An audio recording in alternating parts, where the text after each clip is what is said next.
Amigos, buenas tardes, bienvenidos a 24 horas. 6 millones de dosis de vacunas Sinovac vendrán al país a fines de julio. Además, el gobierno espera la donación de 2 millones de dosis por parte de Estados Unidos.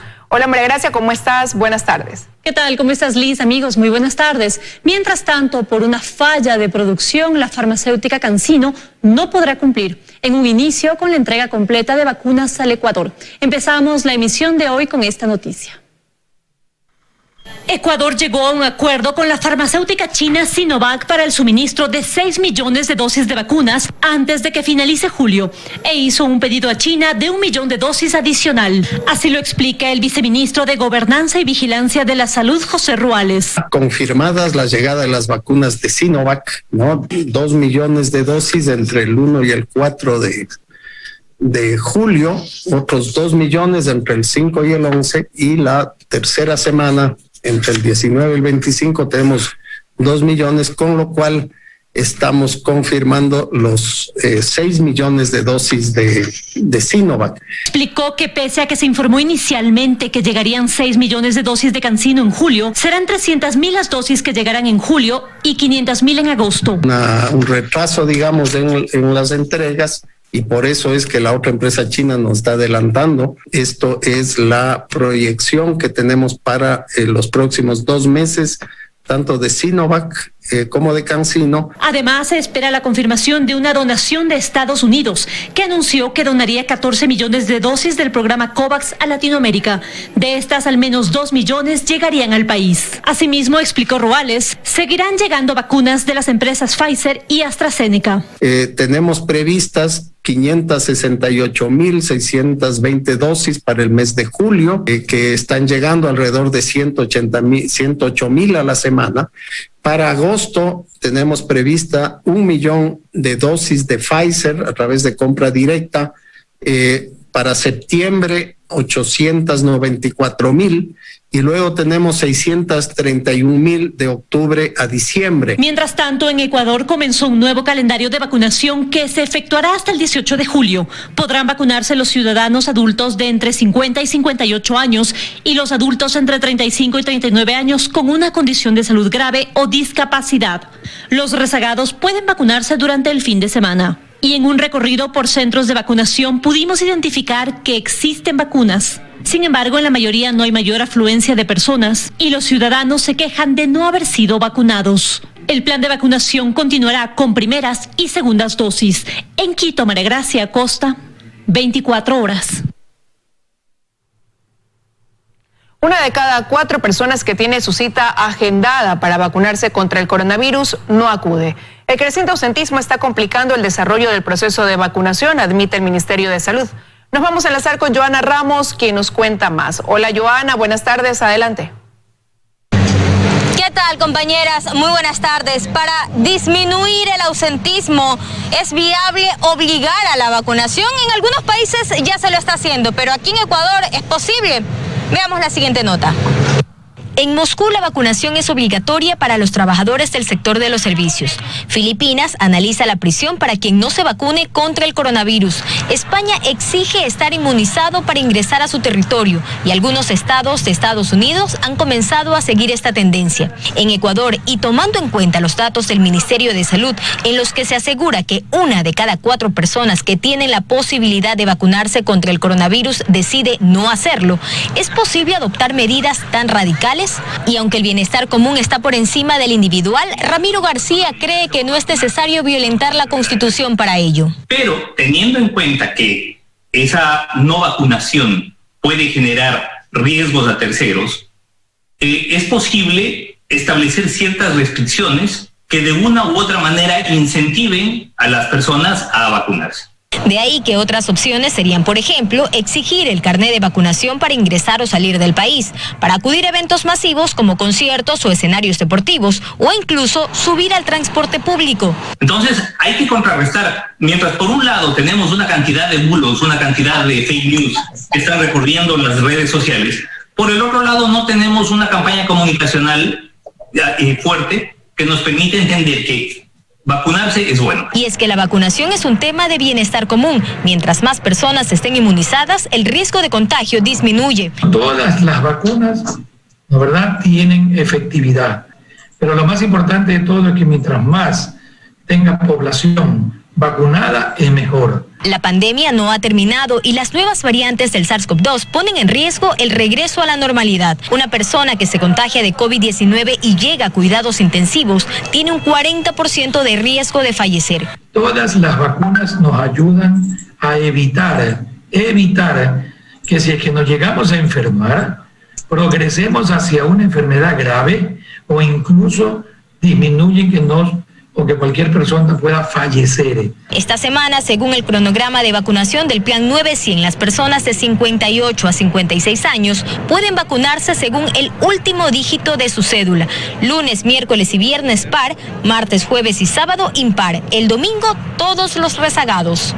Y una vez más, y hay que repetirlo, todas las vacunas sirven para evitar casos graves de COVID-19, así que si usted tiene la oportunidad de vacunarse, hágalo. Importante recomendación de Joana Ramos, muchísimas gracias. Y en otro tema, la jueza de la Unidad de Violencia contra la Niñez y la Familia, María Domínguez, aceptó de forma parcial la acción de protección interpuesta por el alcalde de Quito, Jorge Yunda, aunque al finalizar la audiencia su defensa apeló la resolución de forma oral, desistieron de esta acción horas más tarde.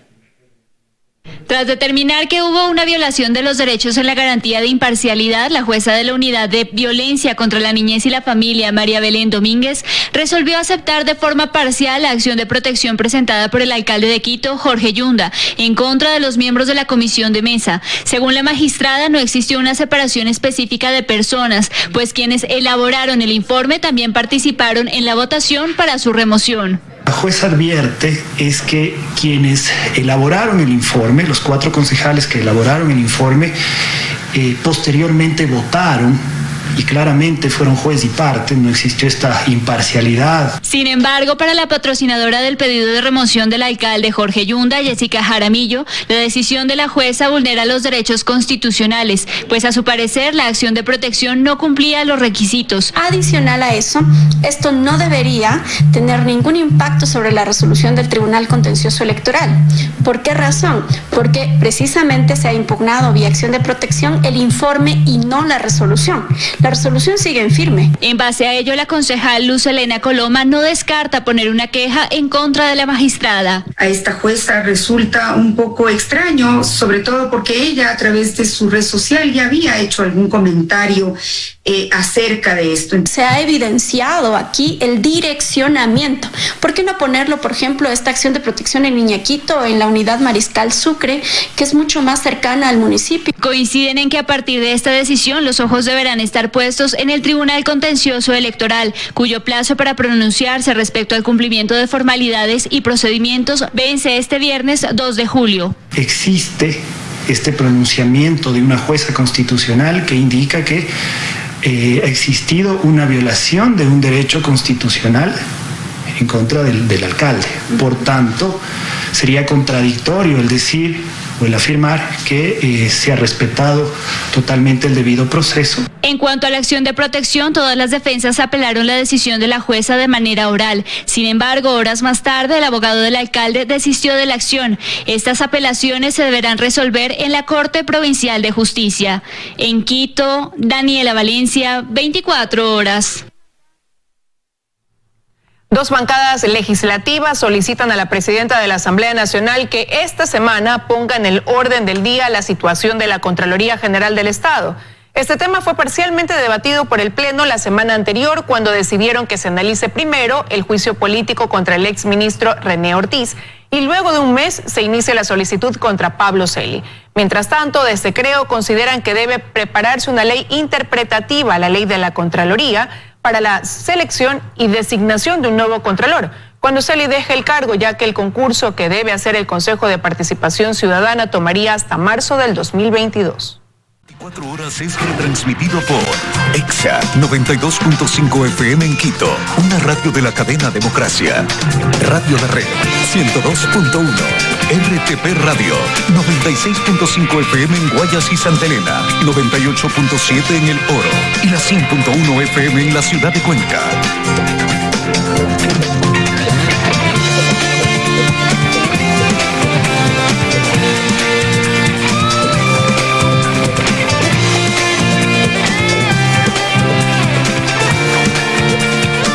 Continuamos informando. Familiares de ecuatorianos desaparecidos en el exterior piden atención a la Cancillería para gestionar la búsqueda de sus seres queridos. En 2020, Ecuador recibió un récord en remesas, especialmente desde Estados Unidos, pero esos 3.300 millones de dólares dejan un duro precio social.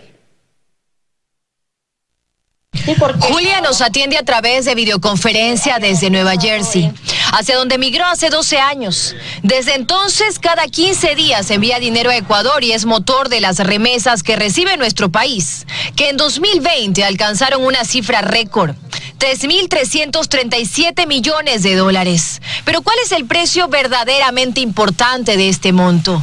Julia atravesó el desierto en el 2008, dejando a su hijo de 3 años en Azogues. Ese es el dolor más grande cuando uno está lejos de los hijos. Yo por eso intenté traer a mi hijo, porque me sentía mal de tener a él lejos. 13 años estuvieron lejos, pero hoy su hijo John, un joven de 15 años, está desaparecido en la frontera.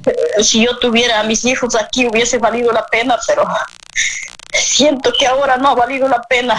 Para Julieta, quien nos atiende desde Achuyapas, en Alausí, el precio de la migración es el estar hoy sin su esposo, con 3 niños pequeños, una deuda de $12,000 y ataques de ansiedad y depresión. El segundo intento que él tuvo fue por la deuda ya, porque ya en ese instante ya eran $12,000 de deuda. Julieta calcula que en los últimos 3 años más de 150 jóvenes de su comunidad han emigrado con coyoteros. Según el viceministro de Relaciones Exteriores, los migrantes son punto importante en sus discusiones con otros países. Todos estos temas que tienen que ver con inclusión, con reagrupamiento de familias, se cumplan.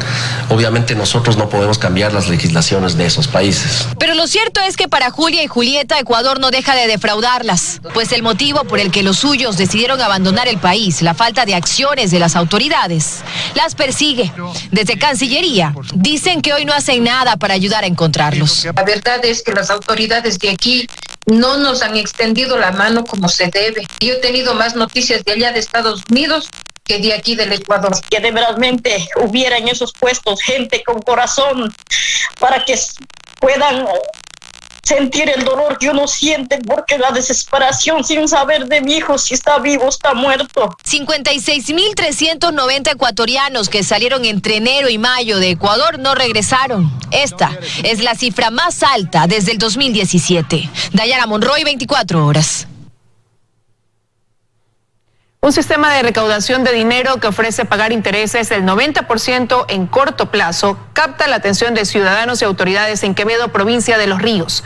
El promotor de este esquema, un ex militar, defiende la legalidad del sistema. Fajos de dinero, unos encima de otros, gente contándolo y en casi todos una misma persona. Miguel Ángel Nazareno Castillo, hasta hace 3 semanas cabo de la Fuerza Terrestre, quien reside en Quevedo, Los Ríos hace más de 30 años. Se promociona como empresario e inversionista y es el principal promotor de Big Money, un sistema de recaudación de dinero que ofrece pagar el 90% de intereses en apenas 8 días a quienes le entreguen desde $300. Por ejemplo, si una persona entrega $1,000, después de 8 días recibe ese mismo monto más $900 por concepto de intereses. En total, $1,900. Una de las reglas, sin embargo, es que no se puede dar el interés recibido como parte de una nueva entrega.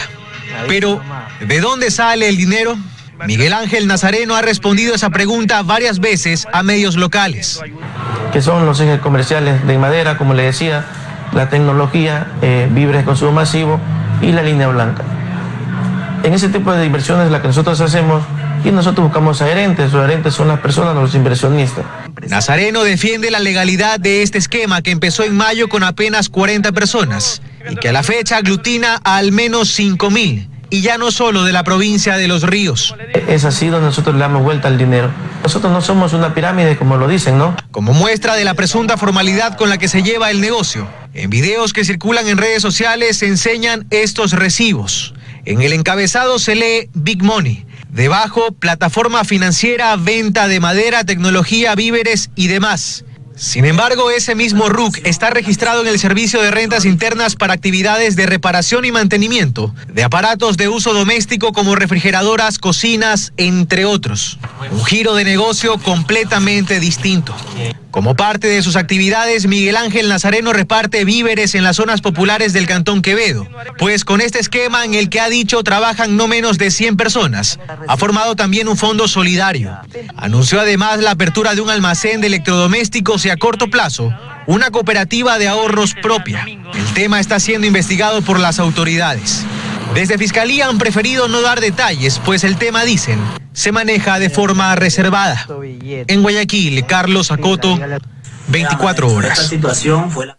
La Policía Antinarcóticos realizó un decomiso de más de 7 toneladas de droga en el puerto marítimo de Guayaquil.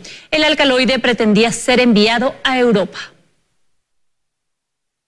Un duro golpe le ha dado la policía ecuatoriana al narcotráfico. Este domingo, en 2 operativos realizados en el puerto marítimo de Guayaquil, 6.235 bloques de cocaína que equivalen a más de 7 toneladas de droga fueron confiscados. Se trata de uno de los decomisos más grandes que en el país se han reportado. El hallazgo se produjo en el área de preembarque, donde 1.111 paquetes estaban camuflados en 19 bultos y otros 5.124 en 86 sacos de yute. En estos contenedores que transportaban atún enlatado con destino final España. La empresa exportadora responsable de estos 2 envíos, valorados en más de 330 millones de dólares, era investigada desde antes. Pues en marzo de este año, al inspeccionar uno de sus contenedores, la policía encontró otras 2 toneladas del mismo alcaloide, cuyo destino también era Europa. La semana anterior se realizó un operativo donde existieron 8 detenidos vinculados a este envío de droga. Si bien se han logrado frustrar estos últimos 3 envíos gracias a la cooperación internacional, la policía de Ecuador conoce acerca de la salida a mediados de este mes de 6 toneladas 683 kilos de cocaína rumbo a Turquía. El cargamento tiene un valor referencial en el mercado superior a los 500 millones de dólares. La semana anterior nos proporcionaron datos nuestras similares acerca de esta incautación en este país de destino. Inmediatamente nosotros, pues como Policía Nacional, realizamos las coordinaciones con Fiscalía, aperturamos la indagación previa, estamos recabando todo tipo de información para poder llegar a determinar posiblemente el lugar de contaminación, los participantes y quienes fueron pues los responsables de este ilícito. Que se han decomisado 74 toneladas de droga en territorio ecuatoriano, 10 toneladas provenientes del microtráfico y 64 del narcotráfico. Cabe mencionar que información internacional señala que la nueva ruta de la cocaína ahora pasa por Turquía. Las mafias turcas han ganado peso en la distribución de esta droga en Europa tras llegar a alianzas con organizaciones como el cartel mexicano de Sinaloa.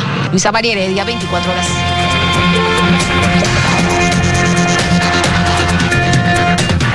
Más noticias. Del secretario de Gestión y Desarrollo de Nacionalidades y Pueblos Indígenas llama al diálogo al nuevo presidente de la CONAIE, Leonidas Issa. Más que una posición ideológica, se necesitará una posición técnica y pragmática. Los analistas sostienen que será necesario mucho diálogo y acciones concretas. El ala más radical del movimiento indígena preside ahora la CONAIE. Leonidas Issa, uno de los protagonistas de las movilizaciones de octubre de 2019, que paralizó el país por más de 10 días, con daños a la propiedad pública y privada, secuestros a policías y periodistas, conducirá los destinos del movimiento indígena durante los próximos 3 años.